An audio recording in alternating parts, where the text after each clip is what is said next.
Hey, everybody. Welcome to What Drives Us, episode 255 for December 6, 2017. My name is Russell Frost. I have the... Oh! We just watched one of my panelists just disappear like he was taken away. Maybe it's the rapture. I'm not really sure. I am lucky enough to be a host, and I'm going to introduce the panel before they all disappear. Oh, he's back. My wingman on this show, he is the man driving the sexiest Prius Prime in the greater Chicagoland area. His name is Tony Schaefer. Hi, everybody. Yes.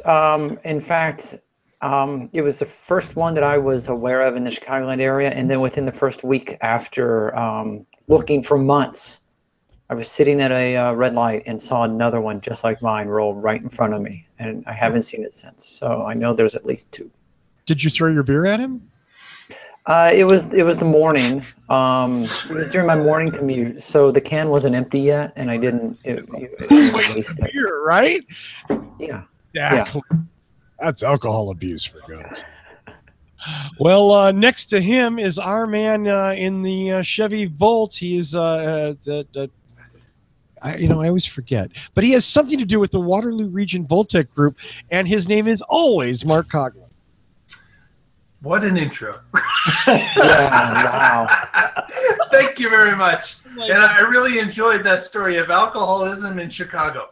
It's supposed to be really, really funny, and nobody really cracked up. I'm kind of like, of course Tony threw his beer at him. Come on. Yeah, the truth isn't funny.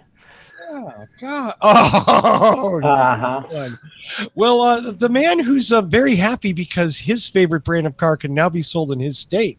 We like to, he owns 2 Teslas and has 2 more on order because he just can't get enough. Dr. Evan Fusco. Yes, I have 2. Probably will only buy one of them at this point, but hoping to get an invite to order soon. Someone that I know that placed the order almost exactly the same, or reservation at almost exactly the same time, has had their personal Tesla almost the same time, and is not an employee just like me. Just finished ordering hers. The only difference is she lives very close to Fremont, and I live very far away.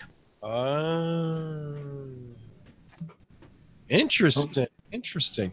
Well, the founder and master technician at Boulder Hybrids, he is Paul Guzik. Glad to be back, everybody, and looking forward to a more full panel this week. Yeah. We have less news and more people. Lively discussion. Not that anybody here is opinionated. No. That's not what this show's about. This show is about consensus. It's about all of us going, right? Right. Yeah. You're right, Russell. It is. That was good. Well, speaking of consensus. And we all agree this is stupid. Yeah, no. Stop. That. I want to show like a 30-second video. Do you guys mind? No. Wow. What's the rating? Yeah. But here you go. Here's a little video for your viewing pleasure.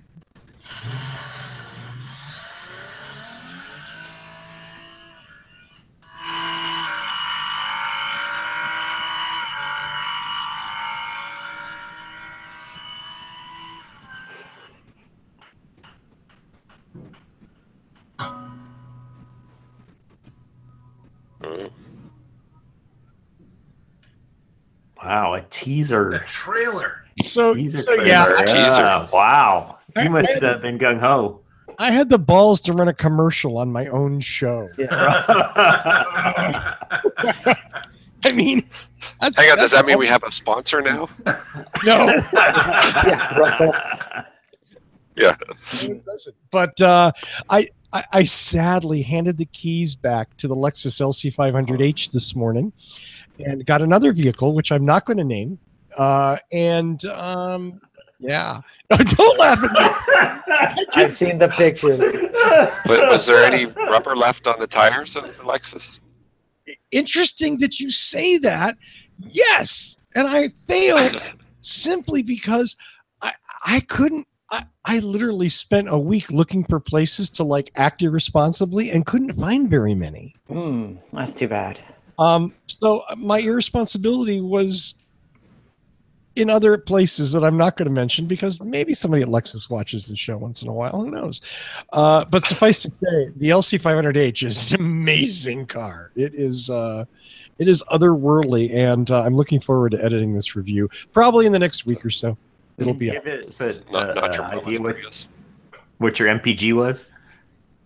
Yeah, I don't mind. Actually, I don't mind talking about that at all. So do you want there's two basic MPG formulas here. Okay. One is on cruise control on the freeway. Okay. I drove back and forth to San Diego and back and forth to Los Angeles. So definitely a rigorous test. The MPG was 33 and then 34. And I'm leaving out the points, okay, on cruise control. So then the rest of the driving. I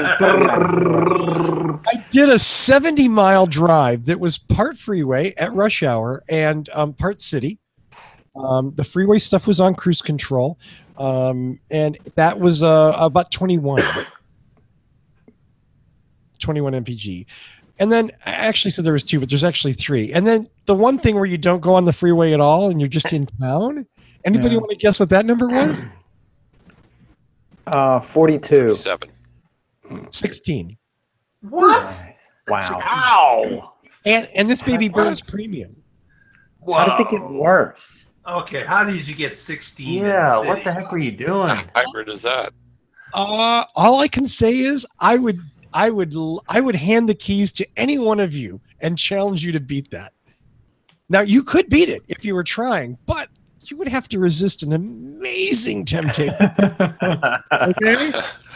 And I'm talking like never putting it in Sport Plus mode, never turning the traction control off, never pressing on the gas pedal. Yeah, it sounds a lot like you can sleep in the barn, but stay away from my daughter. Exactly. Hey, that's a good show title. I'm going to write that down. Give me a second. Can it be stay away from my Lexus? But that is one sexy hybrid. I'll say that right there. Yeah. I've never ever had a car that had so many people, like random people, like come up and want to take a picture with it, or want to like look at it, or like just give me a thumbs. And then you say it's a hybrid, and they run away. Mm-hmm. No, I mean they're just like really like random people on the road. Give me a thumbs up as I drive by. Why? They don't know me. Where they're from, that's an insult. Don't drive the Lexus. Sorry. If I don't write these show titles down, they're forgotten. So the feature of what drives us every week, or at least most weeks, is something Patrick Connor lovingly calls Russell's Rant. And yeah, I'm back in kind of ranty mode today. And that's a big surprise, isn't it? I want to show you a picture of something. And look at that. Dude, I just lost my lunch. I wasn't excited about that. What? Is that like Which a Playmobil Lego? Forward. I'm sorry? Yeah. Which way is forward? That is heinous. Yeah, it doesn't really matter. That's the thing. Right. Yeah, it doesn't matter. You know what it looks like? It looks like a Pinewood Derby car. Look at the little things in the middle of the wheels and stuff. Exactly. Is that some of the worst rendering you've ever seen, too, by the way? It's got thumbtacks holding the wheels on. That is terrible. So this is the new this is a new Fisker Oh, come on. Yes, true story. Um, Wait! Before you laugh, wait until you hear the name. Oh, God. Why did you Tony, join? go ahead. I actually love that. Tell me, It- what Tony, what is this called? It's called the Orbit. Of course it is. Sure, it's not called the Fugly Orbit. It's yes, This is yes. where it should be. It would be so much prettier in space. Not only is the Orbit maybe the ugliest, scariest, and Evan, poorly constructed Pinewood Derby car ever made. Mhm. Like I did that lazy dad and I sanded the corners off. You know, Yeah. this is a self-driving shuttle. Now, That's wonderful. what an amazing idea, right? Like we don't have cities full of non-self-driving shuttles already. We need a self-driving shuttle. Because Right. Well, then you don't have to pay a human. Because you need the shuttle to the whatever. So the only thing, if you think this is stupid enough, the Engadget article is only 2 paragraphs long, so you know that there's nothing. And the second paragraph starts with, and unlike Fisker's projects to date, you won't be waiting forever to see an orbit on the road. yeah, they Really? expect to deliver the first shuttles by the end of 2018 Oh, come on. in Right. China.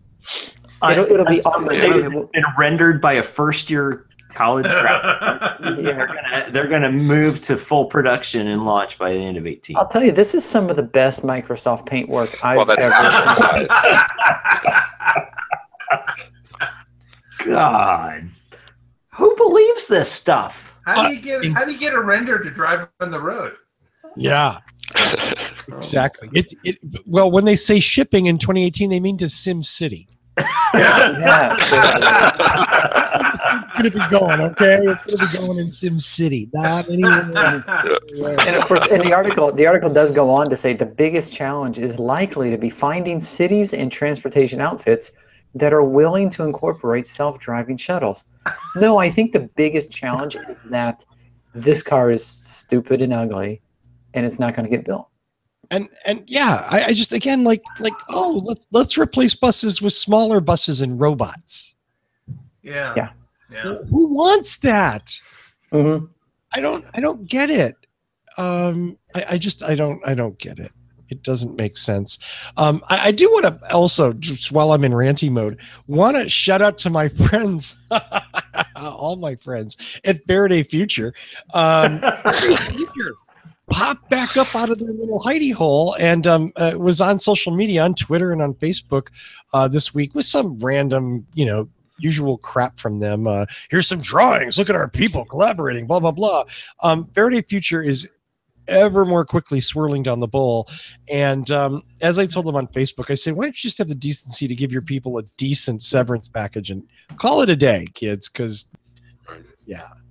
You're done. You're done. And you're embarrassing the rest of us.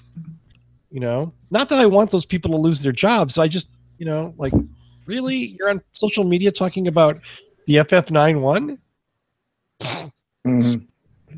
And then another Wasn't there article one top team left? And then another article appears that the VP is not showing up for work anymore. Yeah.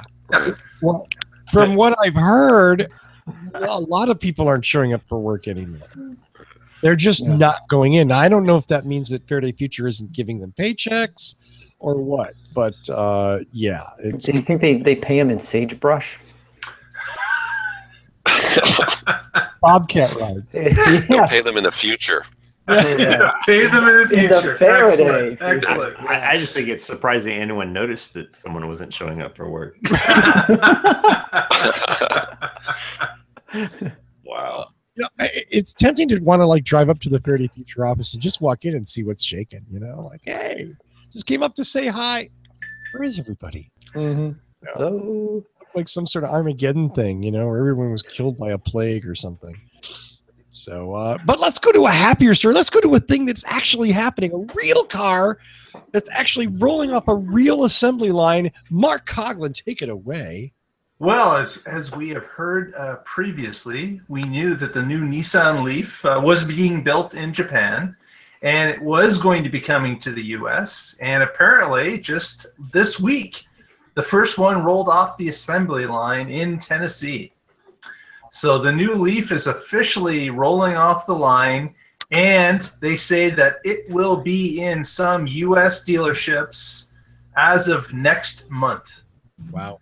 So they are going to meet their January launch in the U.S., and vehicles will be rolling out shortly to those dealerships.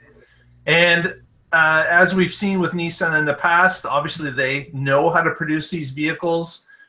They've produced hundreds, over 100,000 of these Leafs, and this plant is going to be supplying the entire U.S. as well as Canada.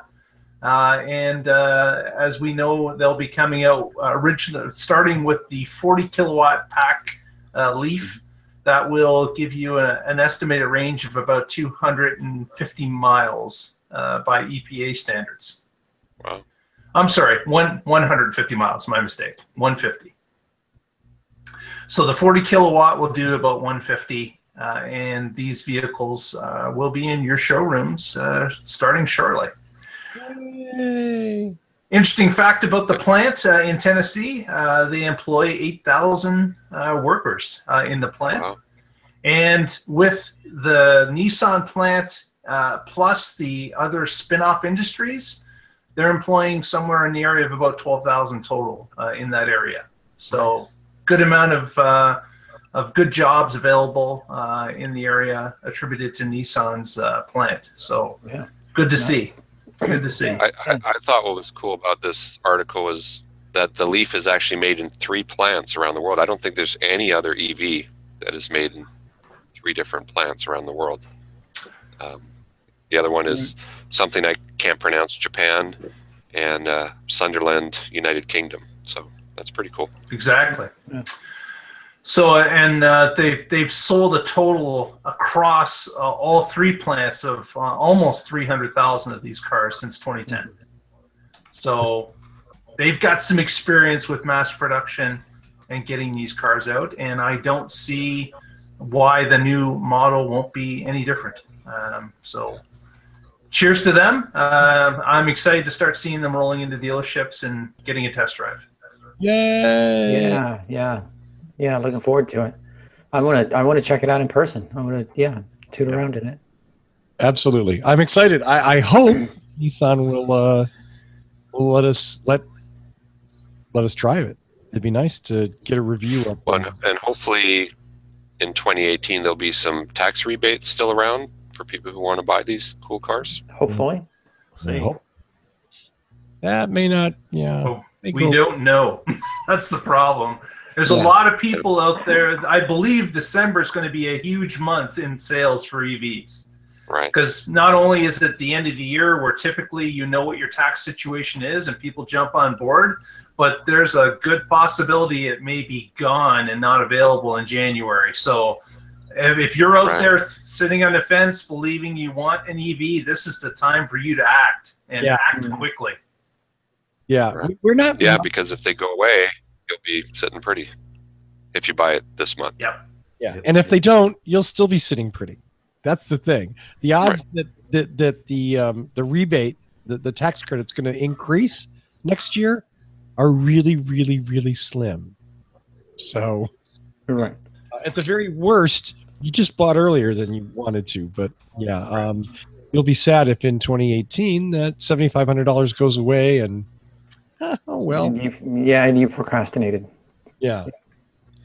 But it sucks for Nissan because they don't have the new models available this calendar year, and the dealers are all sold out of the 2017 models. Apparently, there's one dealership that's housing a lot of the ones that are left over in Washington State.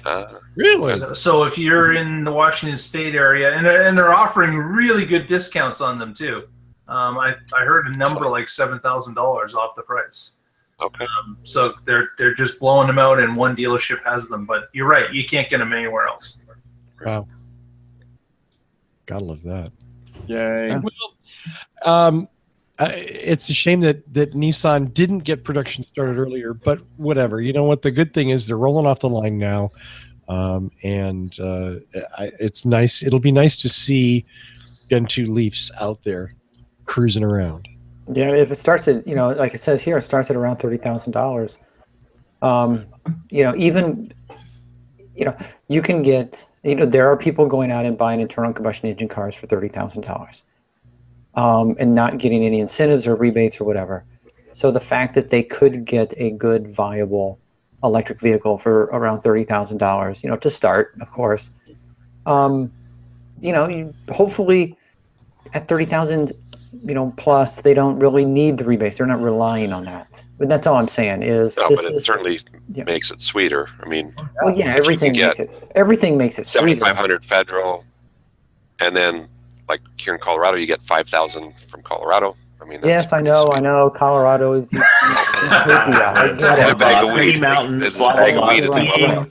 Right, but my only point is this is more affordable to more people with or without the incentives. That's all I'm saying. Yeah. Definitely. Well, the next. We'll stay on that. And you guys have any knowledge of plans for an enhanced supercharging or fast charging network along with the release of this new model? I mean, not with the release. There's been nothing said with the release. There's rumblings out there of some auto dealers getting together and putting together a network, but no, nothing concrete. Nothing but VW. Right. Legally mandated to do what they're doing, Exactly. Yeah. And I don't know. I mean, is that, if you're a Leaf owner, is that really do you think not having something similar to the Tesla supercharger network is holding Nissan Leaf back, Evan? Yeah, sure. Well, I think 150 miles. To me, 150 miles is holding. That is too. Someone back. Right. Yeah, I think you got to hit that 200 mark to really convince people it's anything more than a commuter. Well, and you say anything more than a commuter, but the numbers are most people don't do anything more than commute. You know what I mean? Yeah, right. That's not what they think they do. Right. You're confusing facts with it. Yeah. Impressions and freedom of the road, and I could jump in that thing at any minute and drive to California to help with the wildfires. Right. Well, it's like the people who buy the big pickup because they have to tow their boat to the lake, and they take their boat to the lake twice a year. So they drive a big pickup the rest of the year. Yeah. Right. I was just thinking for the sake of superchargers, and normally when I think superchargers, I think, you're doing long distances. I would just think that if you're driving a long distance in a 150-mile EV, you're going to be making more stops than you care to make. Right. Unless you have a lot of time in your hands, which isn't a bad way to travel. But right. And you get out and stretch your legs. Yeah. I mean, it's just, Evan, you're right. I don't know that, but I also think that it would be nice. So let me just generalize it more, because I think you're right in that probably the average person looking at 100 that would be interested in a 150-mile range Nissan Leaf, their main concern isn't whether there's a good supercharging, fast charging network. I think people considering an EV as a primary vehicle as a whole do think that's an issue.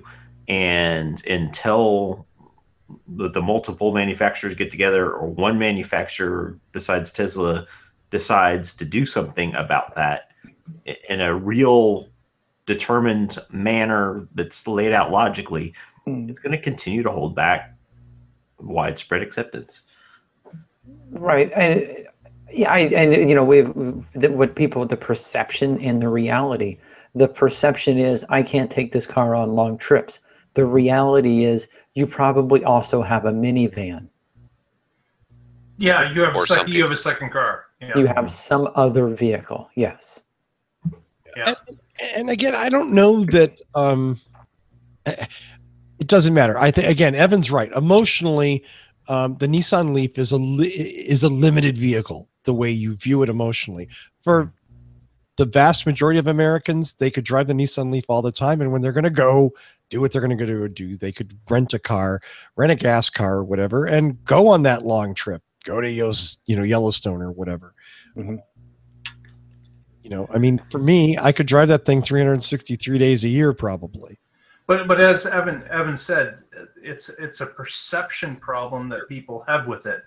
And until you actually drive or use an EV for a period of time, it's a tough thing to get over. Like, I think I know that I was in that boat in 2014. I really didn't know how far I drove all the time. I had this grandiose idea thinking that, I go to other provinces and I travel around. I don't do that stuff, and it's like I'm not take airplane. Yeah, I'm not driving out of the province. There's not a chance I'm taking 6 hours to drive out of the province. No, I go on shorter trips, and you know what? A car at that time that only did 38 miles did me fine. I've since upgraded to the one that goes to 53. Now I've driven, over 12,000 miles, and I haven't put a drop of fuel in it. So obviously I'm getting by just fine, but I had to live it to know it. And that's what's going on from the outside. Someone that's driving a gasoline car does not have that benefit of experience yet.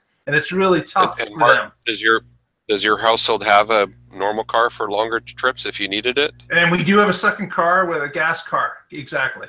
Okay. All right. Yeah. Again, and for the consumer, this is good because, as we pointed out, Bolt is more expensive. Model 3 is more expensive. What am I forgetting? Well, I guess Bolt Model 3. Model 3 is significantly more expensive. Bolt's, 8 to 10,000 more expensive. So, this one coming in around 30 helps, tax credit or otherwise. It's a good to have that step. Is it ideal for everyone? No, but it's a good second car. It's a good, really good second commuter car. Yeah. Yeah, it certainly is. And it's and Nissan, aside from the issue of thermal management of the batteries, Nissan has proven that the Leaf is a good car, that it's reliable, and that that your money invested in it. And not good for repair shops like me, unfortunately. I'm sorry? Yeah, sorry about that. Oh. Not good for repair shops. There's not a lot of maintenance required on EVs. But we can sell tires. We'll sell you tires. Paul has a special package on his new battery shampoo. Bring it in. Those come with nitrogen. You need to have your motor lubed and your batteries massaged. Yeah. Absolutely. We'll top off your batteries. Muffler bearings. Yeah, muffler bearings. Nice. Exactly. Well, speaking of things that like muffler bearings that may or may not exist, let me.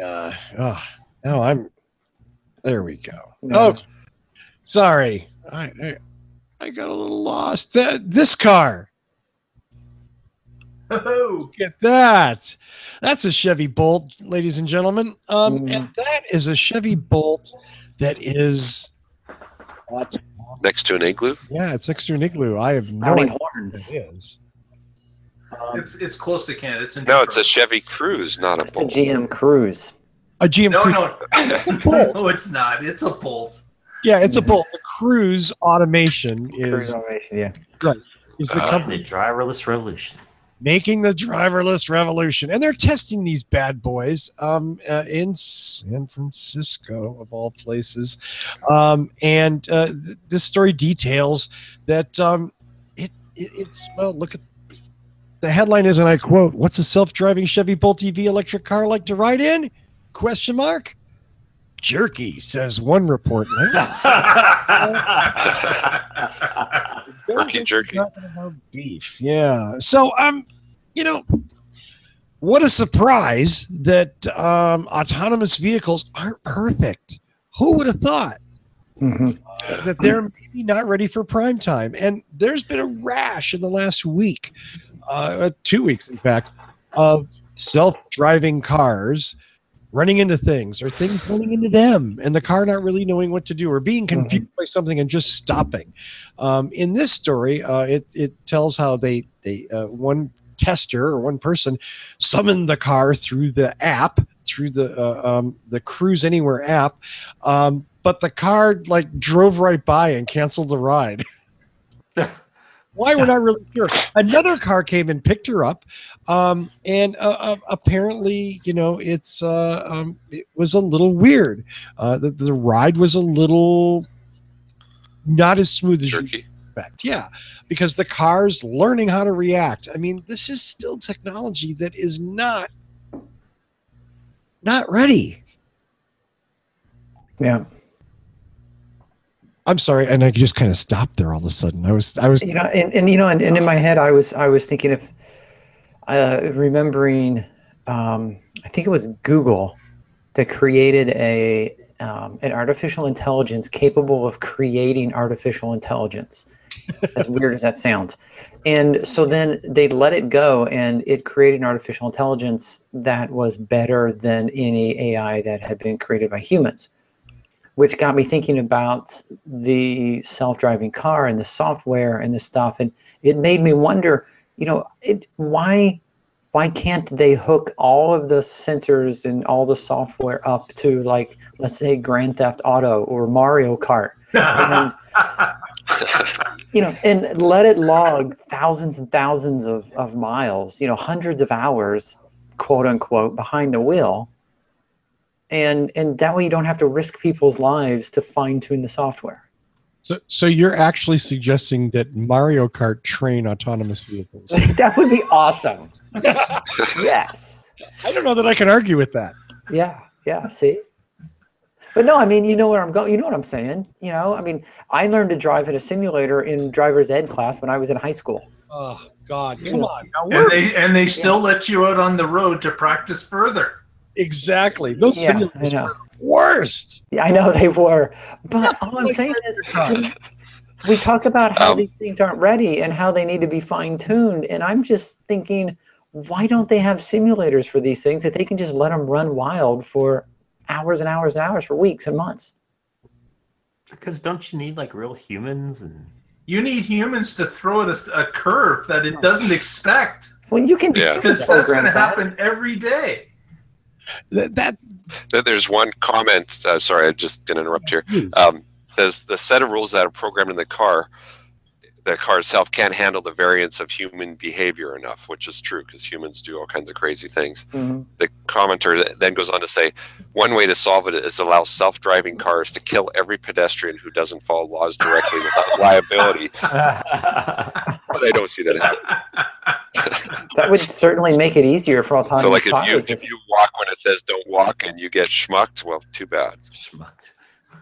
Yeah. And the reporters that were given these drives, they were explained by the Cruise representative that the car is built for safety. The whole system is safety driven, and it will not kill you. The car is designed to be overly cautious and to give the benefit of the doubt to the pedestrian or the other car driver in all cases. So with that, you get the jerky kind of motion. With that, you get it driving up behind a taco truck. And since the taco guy is double parked, the car's not expecting it. It just sits there and waits happily as the taco truck serves tacos. And the car is, it sits there for a minute and a half to figure out, oh, I guess the truck's not going to move. I'm going to have to go around it. So does the car actually say sorry? When it, so did they make an autonomous car or did they make a Canadian? That's all I want to know. Maybe it is. Maybe it's the overcautious car. Yes, exactly. But it's again, this is, as Russell mentioned, this is first generation. This is a car that is on the road and is experiencing new things all the time, and they're going to have to work out the bugs as to what is too long of a wait, what is a acceptable position to take if it comes across an unexpected thing. So all things that are going to happen over time. Absolutely, it's a learning experience, and it has to be on the roads in order to see that. So, am I the only one that's uncomfortable that they're testing these things in San Francisco? No. Since I'm not in San Francisco, I got no problem with it. Yeah, that doesn't bother me at all. Kill all the pedestrians in San Francisco you like, Cruz. No, I just like why aren't they testing these things in like Salina, Kansas? Initially, I understand at some point they have to move into a bigger metropolitan area with different challenges, but why isn't the initial ground testing? I think it's already because that has happened. I think that has happened. They were driving him in Ann Arbor, Michigan. They were driving him in Warren, Michigan. Okay. Pittsburgh. Yeah, they were doing the smaller markets, and I understand that outside of San Francisco, Cruise is also now introduced a fleet to New York City. So this is the next step. They believe they've handled the smaller or medium-sized towns and have to move into something larger. Crazy. New York City will be tough because no one follows rules in New York City. Yeah. Well, I mean, and that's, that's the other thing with this is, you could get someplace where people really don't follow the rules. And what's going to, how do you program for that? Right. Well, you do what a human driver does, and you aim for them until they move. Right. Just gun it. Or something like this. It's like the New York City cab drivers that accelerate and honk the horn. Right. Yes. Well, what happens when this happens? Yeah. What does the car do then? And I'm not saying, well, we got to program it for brush fires, but this is really happening, Right. There's so many. This is why I'm glad we're working on the technology and it's going to make cars safer. But I do think sometimes, again, this whole autonomous thing is us chasing something that we should walk before we run. I guess that's where I'm going. That's all. Yeah. And we've probably brought it up before. I think, starting out with some autonomous lanes on highways and interstates,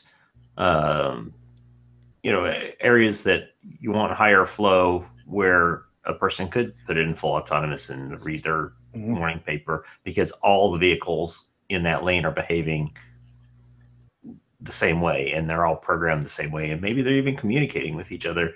But right, when you throw in a mix of, guy texting on his phone and somebody putting out a cone to fix a pothole and all the complexities that happen in real life, that I just don't believe there's any way you're ever going to get programmed to be able to interpret. Maybe you'll be able to program it to respond in some logical way, but I don't know. I completely agree with you there, Evan, because I'm thinking about the weekends I've spent in downtown Chicago where you have, everybody just crossing the street regardless of what the sign is. And then you also have to know how the streets go. I mean, sometimes even in downtown Chicago, you're driving along and then suddenly it's a one-way street going the other way. You have to turn, and then you've got the taxis, you got the tourists, and you got the other cars. So let's say you're leaving a concert venue at 11 a.m. Right? Show me how you're going to program that car to get the hell out of the parking lot. Yeah. I mean, you'll be there till tomorrow. Yeah. Right. It would never move. You just sit there and people would honk at you from behind. There's no way. You'd have to you'd have to pull a I just lost it. On iRobot when he canceled the autonomous drive. What? And then grab the wheel yourself. Manual mode. Yeah, just grab the wheel yourself and gun it. Honk at people.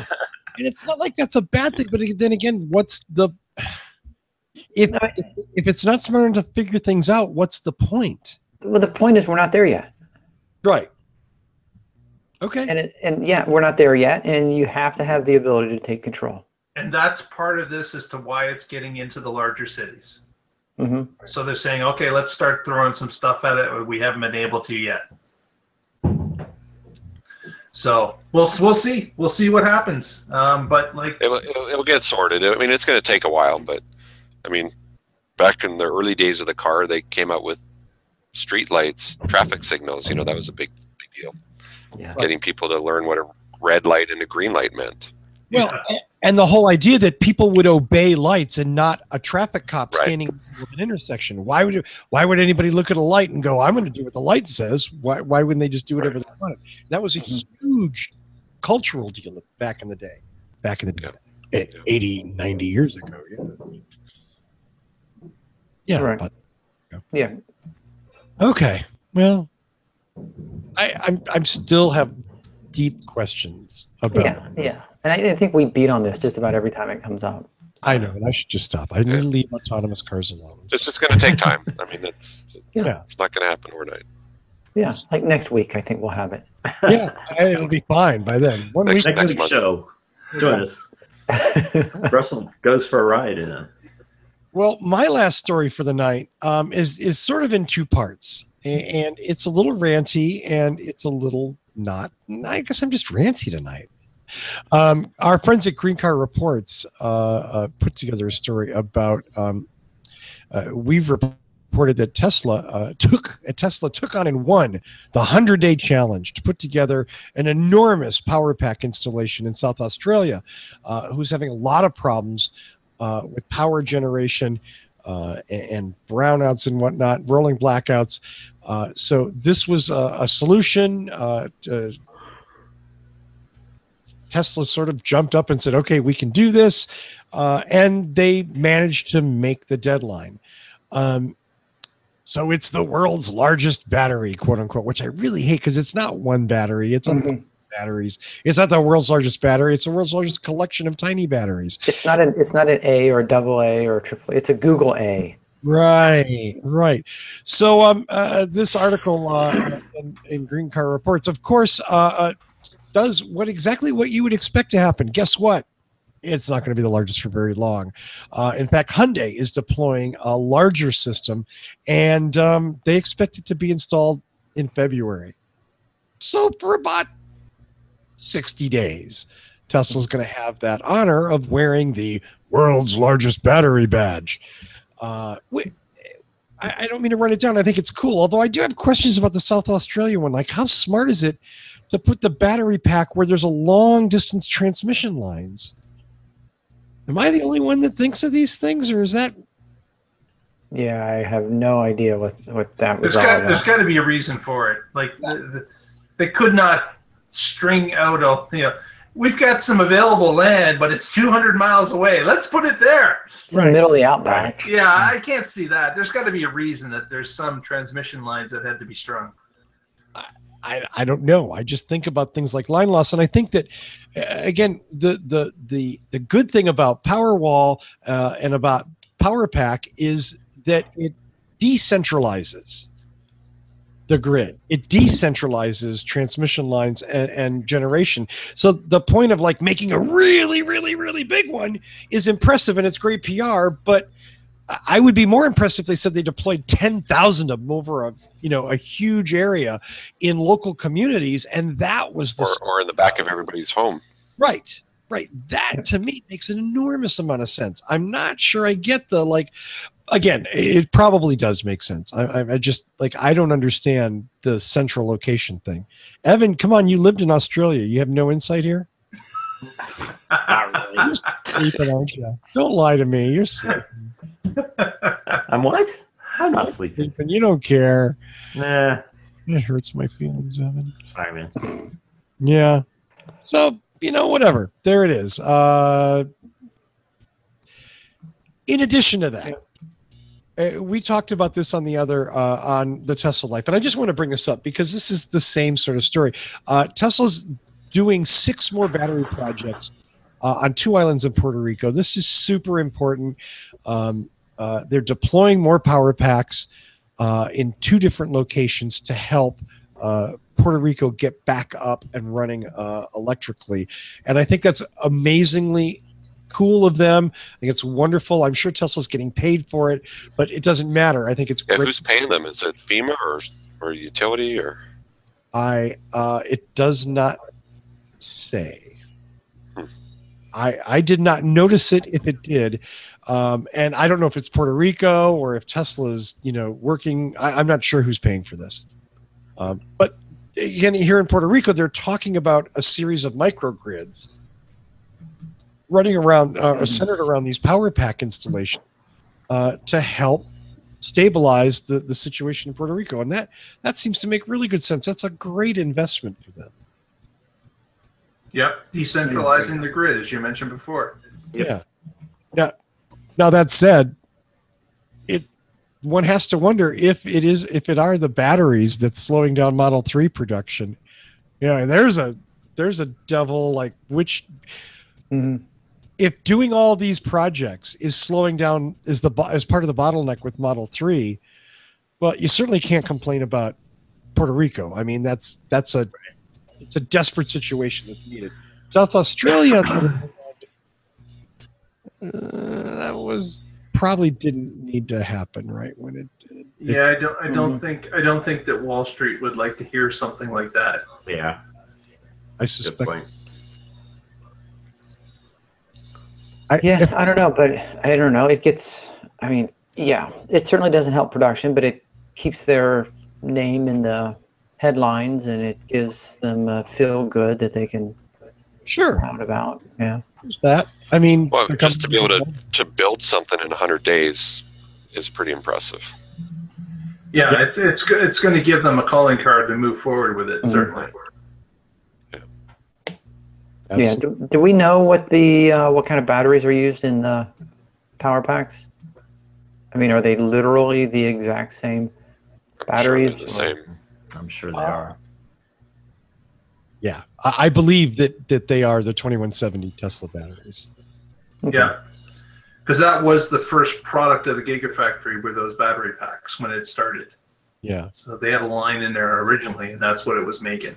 So most likely it is the new one. There you go. Okay. Yeah.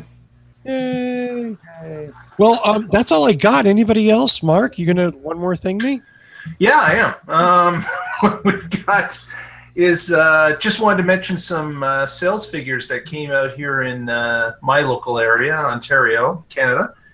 And I'm just going to bring up a graph here. And it's kind of self-serving to me because it's Chevy Volt figures. What I wanted to show you was that the Volt in Canada is the #1 selling plug-in out of anything. And it's been on a tear. You'll see that these numbers were in the 400s for a lot of the months. But as of last month, the number was 424, and the month before that was 483. Well, the month of November that just passed, the number blew everything out of the water, was 582. Wow. So there's a huge jump. And they're selling like hotcakes here. I'm sure it's something like the $14,000 rebate that Ontarians get makes for some of that. And the carpool sticker. Yeah, well, not here really. There's no need to carpool. In Toronto though. In Toronto, if you get a green plate, you can drive in the HOV lane with a single occupant. Yes, yeah. All you need is the plate. You don't even need. There's no special sticker. It's just if you have the green plate, you can drive in that lane. So what I find remarkable though is that the number just keeps going up and up and up, and it's certainly has exploded on the scene. The Bolt EV sold 350 units last year, and it's constrained. So last month it sold 350. The Volt at 582. So we're approaching almost 1,000 plugins for Chevy in 1 month in Canada, which is unheard of. Like, the numbers are exploding, and it's great to see that this is going on, and more and more people are catching on. So even in my town, I notice more and more EVs, whereas before I might see 1 in a day. Now I'm seeing 7 in a day. So it's really changed the landscape, and everyone's getting involved. Everybody's copying you, Mark. You were like the first guy. I was the first guy. That's right. It was me. It's all me. Wow. Way to go. You're the early adopter that everybody's following. That's right. But the number of Teslas, the number of Nissan Leafs, of Kia Souls, of Hyundai Iconics, it's exploding, and it's great to see that people are catching on, and understanding that this is a something that they can work into their lifestyle and not only save them money, but help save the planet in their way as well. So kudos to everybody that's involved. And we hope we'll see this spread even further. Absolutely. Absolutely. Well, way to go, Tastemaker in Canada. I was about to start humming "Oh Canada" in the background. I told him in the chat not to do that. Yeah, it's true. But I did tell Tony in the chat that he has something to bring up, and I definitely want to make time for that. Go, Tony. Yeah, so I wanted to share with everybody. I got an electric bill. It's a statement. This isn't my electric bill. This is what ComEd sends us. It's our energy efficiency statement, and they went out of their way to let me know that I use 58% more electricity. Well, you're inefficient than the average neighbors. So according to them, I am remarkably inefficient. And this is based on 95 similar homes within approximately a mile, which I live in a townhouse of about 1,300 square feet. So in this little area, we're tightly packed. So that's not that hard to find 95 similar homes. Now, what is interesting is, of course, the comparison over time. Yeah, guess where I got the Prius? So, yeah, as far as average neighbors, I always trended right there with the average neighbors. And then I went and got the Prius Prime. So October, November, I'm surprised September didn't spike up because I actually got it in August. Although I did travel a lot in August. But so the thing is, they say in the last 6 months I used more electricity than my neighbors, $45 extra cost. So but that's not per month. That's over 6 months, right? Yeah, well, that says over 6 months, but it says, more than my neighbors. And since I track usually, right there with the average neighbors. So what I did was I did some actual number comparisons, and because I used to track my 04 Prius with every tank, I know exactly that the average tank was approximately 15 days. My average refill was 9.1 gallons. And right now, gas in the Chicagoland area is $2.50 a gallon. So I was spending almost $46 a month. And so these 2 months, which I'm going to say it accounts for the $45, I would have spent $91 in gasoline. So there is this little bit of punch in the gut as far as, oh my gosh, look, my electrical cost is going up. But in terms of pure car fuel, I'm still paying, approximately half compared to what I was burning fossil fuels and putting, pollutants at ground level. So I just go ahead. Yeah, I was going to say I just wanted to throw that out there. And you're sticking it to big oil. Yeah, exactly. And because, when people are on the fence about buying a car, they, the ones that think it through say, well, my electric bill is going to go up. And yes, it is, because you're charging a big old battery off of your house electric. So of course that's going to go up. Yeah. But you have to look at the whole picture. And it's surprising how many one-step thinkers there are out there that I still get asked that question all the time. Well, did your electric bill go up? Duh. Yes. No shit, Sherlock. And what's next? Drop the other shit. My gas bill went to zero. Down. So you have to spoon feed them. It's kind of shocking how few people think through that next logical step, because they separate it out. Oh, electricity went up. That's bad.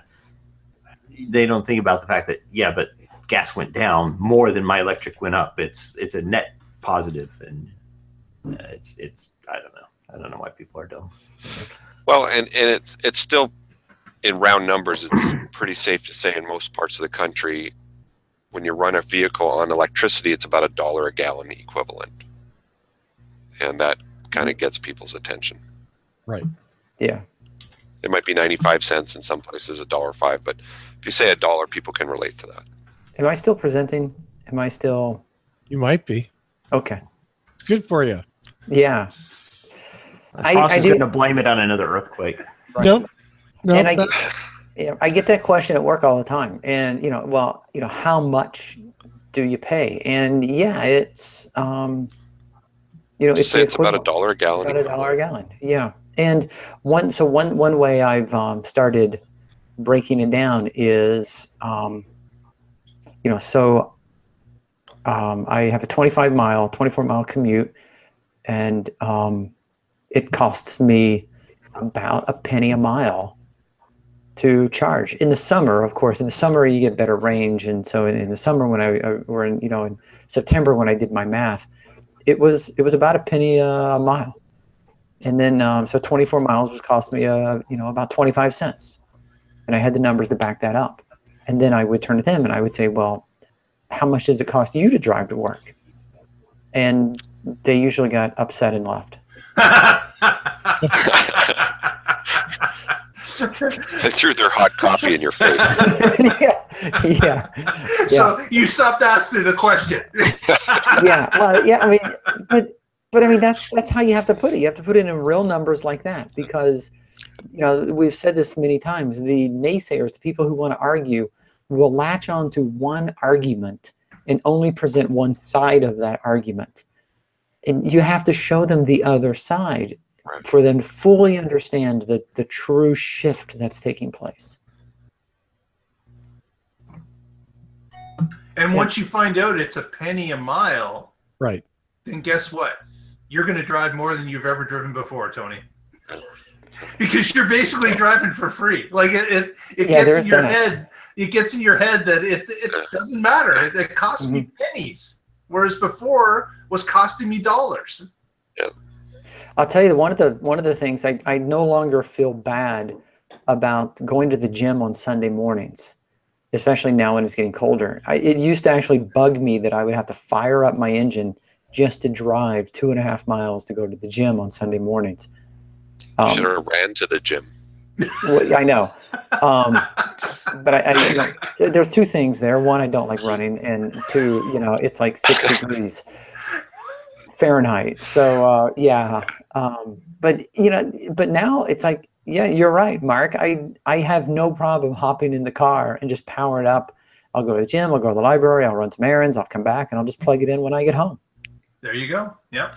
And do you preheat the cabin before you leave the house? So here's something I haven't done the preheat before I leave. I'm still a little shaky on that. I have some questions I put up on Prius chat on that. I did it at work once, and the funny thing is, I preheated the cabin for a departure charge, and so I walked out to my car 4:45 in the evening, and the inside of the windows were completely fogged up. And I'm like, oh yeah, I'm probably not going to do that again. So I don't know. I need to work that out, figure something out. I must have done something wrong. But yeah, the windows were all completely fogged. It was warm, but I couldn't see. Who had been using the car before you, Tony? Whoa, there is that. That's all I'm saying, dude. Yeah. Yeah. Fogged up windows. I'm not that old. Okay. I remember that stuff. And if you guys don't, shame on you. Let's if we're done, let's do some shout-outs and go home, gentlemen. How's that sound? Sounds good. Awesome. Evan, just because I just want to hear your lovely voice. Yeah, you know me. For shout-outs. Take everybody's advice. Buy your electric vehicle before the end of the year and get $1,000 off if you use my referral code. Look me up. There you go. There you go. Evan, why is it on your, it's not on your. No, just look me up. Look, Evan Fusco. And if you can't find me, use somebody else's. It's okay. Yeah, use Patrick Connors. Patrick Connor, Evan Fusco, one of them. They both have one referral. They're looking for 54 more. Okay. Yeah, gotta give me one of those new Roadsters for free. Exactly. Because, we need to give Evan something. Isn't Elon sending one to Mars or something? Yeah, that's so sweet. Yeah, he's shooting his Roadster into space. He loves it so much. Paul, talk to us. Anything going on here? Just hi from Colorado. If you have a hybrid, plug-in hybrid EV and need something, maybe tires, maybe an oil change, if it's a hybrid, come to my shop, boulderhc.com in Boulder, Colorado. You sound so casual about it. Like, whatever. It's the pot. Yeah, I got hyped before I got on the show. On that note, Making a pie. Well, as usual, I'm going to give a shout out to everybody who's in the chat room. I always think it's great to jump in and have a conversation, hear what everyone has to say. So hi to everybody. I also want to remind everybody to, if you have not yet, if this happens to be the first time you've listened to the podcast, you stumbled upon it, make sure you go to facebook.com/whatdrivesus and like the page. Go to youtube.com/whatdrivesus, right? And subscribe. You'll get notification every time we start a show. And what am I forgetting? Oh, Flipboard. If you use Flipboard as a news aggregator, then make sure and look for the What Drives Us magazine. And you'll see all the articles that we talked about this week. nicely done, Tony. Thank you, sir. Mr. Coughlin. If you happen to be using Twitter, follow us there at What Drives Us. Surprisingly enough, same name, and we'll see you there. Yeah. And if you happen to be in the KW area, and Russell, where's KW? It's the Kitchener-Waterloo region. Thank you. Bingo. If you're in the KW area. And what state is that in? It's a province, buddy. It's not a state. Oh, he gets that too. He's all over this. He's all over this. If you're around on Saturday, the Waterloo Region EV group is getting together for a lunch. So drop by State and Main Restaurant on Fairway Road in Kitchener, and we'll see you there. There should be about 20 or 30 of us. So drop by and say hello. We're all going to be fighting for that one charging. We're all actually there's 6 there, so we'll fight over 6. Oh, Yeah. And what time does that start? That starts at 11:30. Is it metric? Whisper No, it's standard time. yeah, metric time. Metric time, yeah. If you whisper the words "What drives us" in Mark's ear, he'll buy you food. No, I won't. You gotta do more to Mark to whisper in his ear to get anybody.